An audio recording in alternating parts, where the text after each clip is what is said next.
In a quiet and quaint suburban neighborhood, nestled amidst the trees and cobblestone streets, stood an old Victorian mansion. Its towering turrets and ornate architecture hinted at a bygone era, whispering tales of grandeur and mystery to anyone who gazed upon it. Abandoned for years, the mansion had stood as a silent sentinel, its windows like enigmatic eyes peering out onto the world. Rumors had woven a web of intrigue around the mansion, stories passed down from one generation to the next like a dark and captivating legend. Some said that on moonless nights, faint echoes of laughter could be heard emanating from within its walls, as if the spirits of children were reliving their joyous moments. Others claimed to have glimpsed fleeting shadows dancing behind the curtains, their presence evoking a shiver down the spine. But despite the whispers and the eerie aura that clung to the mansion, none dared to set foot inside until the Johnson family arrived. The Johnsons, a family of 5, had recently moved to the area in search of a fresh start. Their arrival brought a sense of life and anticipation to the otherwise tranquil neighborhood. With each passing day, the Johnsons' excitement grew as they began to settle into their new home. Their laughter echoed through the hallways, and the sound of unpacking and rearranging carried on the breeze. Yet, amidst the joy, an unspoken unease settled upon them, centered around one particular room, the nursery. The nursery was a room of contrasts. Its walls were adorned with faded wallpaper, depicting scenes of playful children engaged in a timeless dance of innocence. Soft pastel hues had mellowed with age, giving the room an almost ethereal quality. Toys of yesteryears were carefully placed on shelves, remnants of a time when laughter and imagination reigned supreme. However, despite the quaint charm of the nursery, an inexplicable chill seemed to permeate the air. It was as if the very walls held their breath, as if they harbored secrets and memories that longed to break free. Mrs. Johnson couldn't help but notice how her youngest child, Emily, would often pause at the threshold of the room, her eyes fixed on something unseen, her demeanor a mix of curiosity and caution. Mrs. Johnson's initial excitement began to wane as she found herself inexplicably drawn to the nursery. Late at night, she would wander to its doorway, her gaze fixed on the worn wallpaper. In the dim light, the scene seemed to shift and warp, taking on an eerie life of their own. She would shake her head, attributing these unsettling experiences to the stress of the move and the unfamiliarity of the old mansion. As for the children, they too felt the nursery's peculiar pull. Their once vibrant curiosity had transformed into hushed conversations and wary glances. Timmy, the eldest, had confided in his father that he had seen a figure standing by the window, an outline of a child, perhaps, but one that vanished when he blinked. Despite the growing unease, the Johnsons were determined to make the mansion their home. The nursery, with all its unsettling charm, would soon become a place of significance in their lives, one that would unravel a tale of horror and heartache they could never have imagined. As days turned into weeks, the Johnsons couldn't shake the feeling that they were not alone in the sprawling mansion. The echoes of their footsteps seemed to be met with faint whispers, carried by an unseen wind that rustled through the hallways like a phantom presence. It was as if the very walls held memories, secrets of a time long past, and now sought to share them with the new occupants. Emily's insistence about the shadows in the nursery became a common thread in their daily conversations. Her innocent voice held an undertone of urgency, a plea for her family to believe her, to acknowledge the inexplicable phenomenon that danced at the periphery of her vision. Her parents exchanged concerned glances, wondering if their daughter's vivid imagination had taken a more unsettling turn. One chilly evening, as the Johnsons gathered for a quiet family dinner, a distant sound caught their attention. It was a soft laughter, delicate and childlike, as if carried on a breeze from another realm. They exchanged puzzled looks, their meal forgotten, as the laughter seemed to grow and recede, like the whisper of a mischievous spirit playing among them. The laughter led them to the nursery, where the atmosphere was charged with an energy that seemed both playful and eerie. They stood at the threshold, their breath visible in the cold air, and called out into the darkness, hoping for a rational explanation. Yet, The only response they received was an eerie silence, broken only by the rustling of curtains that had no reason to move. Mrs. Johnson's skepticism began to waver, replaced by a growing sense of concern for her family's well-being. She reached out to Mr. Johnson one night, her voice hesitant as she shared her own experiences, a flicker of movement at the corner of her eye, a sense of being watched even when she was alone. Mr. Johnson, usually a pillar of strength, found himself at a loss, his scientific mind grappling with the inexplicable. As if in response to this shared apprehension, the mansion seemed to intensify its efforts to make its presence known. Footsteps echoed in empty corridors, doors creaked open on their own accord, and objects shifted from their resting places, leaving the family members with a sense of perpetual disorientation. Timmy's fascination with gadgets led him to set up cameras in various parts of the mansion, hoping to capture evidence of the unexplained. One morning, the family huddled around the footage, their breath catching as they watched shadows dance across the walls of the nursery. The camera's microphone had picked up whispers, soft, unintelligible voices that seemed to murmur secrets of the past. Goosebumps prickled on their skin as they listened to the recordings, each utterance sending a chill down their spines. The Johnsons were no longer isolated in their experiences, their skepticism had crumbled in the face of undeniable evidence. As they stared at the screen, the weight of the mansion's history bore down on them, and a collective realization dawned: they were not alone in the house, and the presence that lingered was not content to remain hidden. The days that followed were marked by a heightened sense of anticipation, of waiting for the next inexplicable occurrence. Their once normal routine had been transformed into a dance with the supernatural, a delicate balance between the known and the unseen.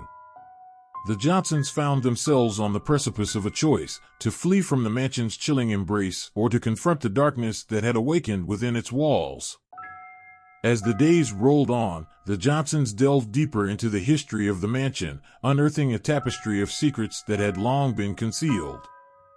Their research led them to local archives, where dusty documents and yellowed newspaper clippings revealed a tragic tale intertwined with the very fabric of the mansion itself. Amelia, the young girl whose spirit seemed to linger within the nursery's walls, had once been the heart of the mansion. Her cherubic laughter and boundless curiosity had filled its rooms with a joyful energy that seemed to transcend time. But tragedy had struck, casting a shadow over the mansion's halls and plunging its inhabitants into a web of sorrow. The Johnsons discovered that Amelia had been the only child of the previous owners, the Callaways, who had lived in the mansion during a time of opulence and splendor. The mansion had been a place of grand parties and lavish gatherings, with Amelia at the center of it all, a radiant star illuminating the lives of those around her. Yet, beneath the surface of this idyllic life, a dark cloud had loomed. The circumstances of Amelia's untimely death remained shrouded in mystery, whispered about in hushed tones among the townspeople. Some claimed that it had been an unfortunate accident, while others suggested a more sinister turn of events. The Johnsons found themselves drawn into a world of rumors and half-truths, where the lines between reality and legend blurred. Local legends spoke of a curse that had befallen the mansion after Amelia's passing, a curse that imprisoned her spirit within its walls, unable to find peace. It was said that her laughter still echoed in the corridors, a haunting reminder of a life cut short. The Johnsons couldn't help but feel a connection to this tragic tale, as if their very presence had stirred the dormant spirits within the mansion to life. Their pursuit of answers led them to a chance encounter with an elderly resident of the town, Mrs. Thompson, who claimed to have a personal connection to the Callaway family. With a mix of trepidation and determination, they approached her, hoping to glean insights into Amelia's life and the events that had led to her haunting. Mrs. Thompson's eyes clouded with nostalgia as she recounted her memories of Amelia, the laughter that had once filled the mansion, the innocence that had captured the hearts of all who knew her. Yet, her voice faltered as she spoke of the tragedy that had befallen the Callaway family, her words laden with a heaviness that transcended time. With a sense of empathy, Mrs. Thompson revealed the truth behind Amelia's death, a truth that had been buried beneath layers of grief and guilt. The details were heartbreaking, a tale of a young life cut short by a series of unfortunate events. As Mrs. Thompson spoke, the Johnsons felt a connection to the past, a shared sorrow that seemed to bridge the gap between generations. Armed with this newfound knowledge, the Johnsons felt a renewed sense of purpose. Their unease had transformed into a deep-rooted empathy for Amelia's spirit, a desire to offer her the solace and understanding she had been denied in life. They began to sense that Amelia's presence was not malevolent, but rather a plea for recognition, a desperate attempt to break free from the shackles of the past. Their decision was clear: to confront the spirits that lingered within the mansion, to face the darkness head-on, and to seek a resolution that had eluded generations. Armed with the truth and a newfound sense of unity, the Johnsons prepared themselves for a confrontation that would test their resolve and reveal the depths of their courage. With the truth about Amelia's tragic fate finally unveiled, the Johnsons felt a renewed sense of determination to confront the lingering spirits that haunted their new home. Driven by a mix of curiosity and compassion, they began to seek out the expertise of those who had ventured into the realm of the supernatural. Their journey led them to Dr. Madison, a renowned paranormal investigator whose reputation for unraveling mysteries of the beyond preceded her. Dr. Madison arrived at the mansion on a moonlit night, her presence a beacon of both reassurance and intrigue. Her eyes held a spark of excitement as she surveyed the old Victorian mansion, her mind undoubtedly racing with the possibilities that lay ahead. Armed with an array of high-tech equipment and an unwavering skepticism, she embarked on a journey that would push the boundaries of her understanding. As the night descended, the Johnsons and Dr. Madison gathered in the nursery, the air thick with anticipation. Cameras were strategically positioned, recording devices were set in motion, and the room seemed to hold its breath in anticipation of what was to come. Dr. Madison's voice resonated with authority as she began to address the spirits that may be present, her words a mix of respect and authority. "Amelia, if you can hear me, we come with understanding and empathy," she spoke into the darkness, her voice steady and unwavering. "We seek to offer you the recognition and closure that you deserve. We wish to understand your story, to hear your voice, and to help you find peace." The silence that followed was palpable, the air charged with a sense of expectancy. The Johnsons held their breath, their eyes fixed on Dr. Madison as she patiently waited for a response. And then, almost imperceptibly, a faint whisper seemed to drift through the room, a soft breath of air that seemed to carry a distant echo of a child's laughter. The investigation continued through the night, with Dr. Madison posing questions and patiently awaiting responses that manifested as subtle shifts in the environment, a flicker of light, a barely audible sigh, a fleeting shadow that seemed to dart across the room. The Johnsons watched in awe as the boundary between the seen and the unseen blurred, their skepticism giving way to a sense of wonder. Dr. Madison's analysis of the evidence she had collected brought forth astonishing revelations. The audio recordings, when carefully scrutinized, revealed fragments of conversations, whispers that spoke of memories, of a life once lived, and of the pain that had lingered beyond the grave.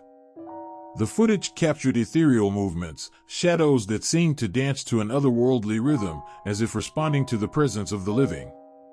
As the investigation progressed, Dr. Madison unearthed further layers of Amelia's story, piecing together fragments of her life that had been obscured by time and tragedy.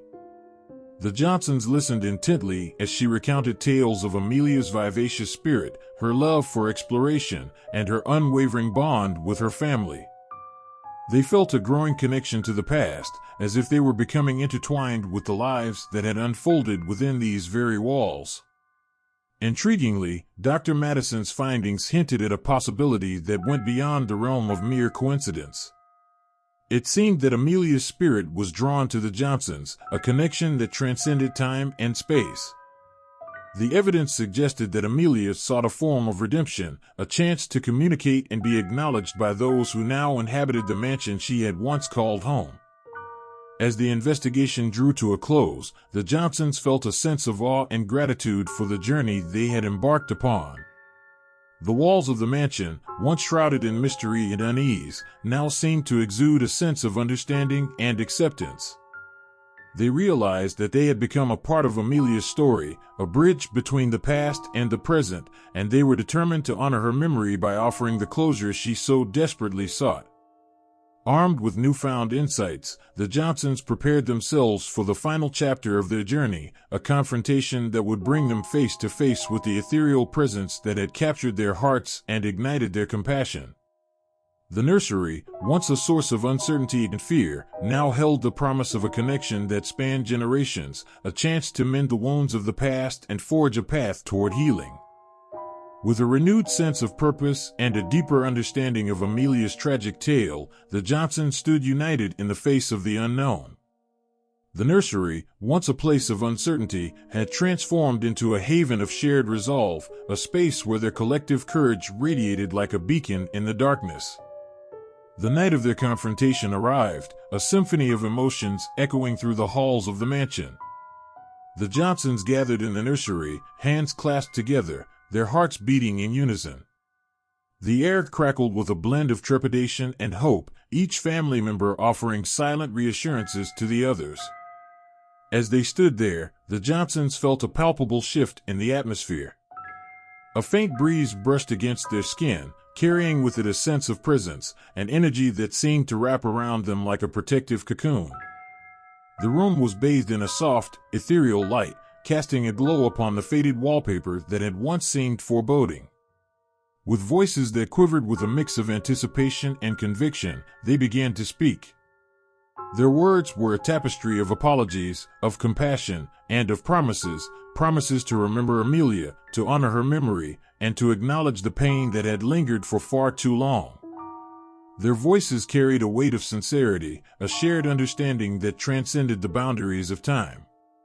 And then, as if in response to their heartfelt pleas, a soft luminescence began to envelop the room. The light seemed to dance and sway, swirling like tendrils of mist that intermingled with the very air they breathed. It was as if the essence of Amelia's spirit had emerged, a fragile figure of sorrow and innocence. Tears glistened in the Johnsons' eyes as they gazed upon the apparition before them. Amelia's presence radiated with a sense of longing, her eyes holding a depth of emotion that seemed to speak volumes without words. The room seemed to tremble with her energy, an unspoken connection that pulsed between the living and the departed. With a voice that quivered yet held an undeniable strength, Mrs. Johnson spoke directly to Amelia's spirit. "Amelia, we hear you. We see you. We offer you our understanding and our compassion. Your story has touched our hearts, and we are here to offer you the closure you seek." Amelia's form flickered, her gaze fixed on Mrs. Johnson with a mixture of gratitude and yearning. The room seemed to swell with a sense of acceptance, as if the very walls were echoing the sentiment that had been spoken. The Johnsons felt a bond with Amelia that transcended the boundaries of life and death, a connection that defied explanation. As their words continued to flow, a warmth enveloped the room, a gentle embrace that seemed to signify Amelia's acceptance of their offerings. Her presence began to fade, the soft light dimming as if retreating into the shadows. It was a bittersweet moment, a farewell that held a promise of healing, of release, and of a future unburdened by the weight of the past. As Amelia's spirit dissolved into the ether, the nursery underwent a transformation of its own. The air seemed to lighten, the walls shedding the remnants of their former foreboding. The room exuded a sense of tranquility, a peace that radiated like a soothing balm for the soul. The Johnsons stood together, their hearts heavy yet uplifted, their souls forever touched by the experience they had shared. In the days that followed, a sense of renewal enveloped the mansion. The Johnsons felt a newfound unity, a bond that had been forged through a journey that had tested their courage and compassion. The neighborhood, once shrouded in whispers of a haunted mansion, now buzzed with stories of the Johnsons' bravery and the transformation they had brought to the once dreaded nursery. And so, the Victorian mansion that had stood as a symbol of mystery and fear became a testament to the power of confronting the darkness that lurked within. The Johnsons had unraveled a tale of heartache, connected with a spirit from the past, and in doing so, had transformed the very fabric of their lives. The haunted nursery, once a source of trepidation, had become a beacon of hope, a reminder that even in the face of the unknown, there lies the potential for healing, redemption, and a profound connection that transcends the boundaries of time and space.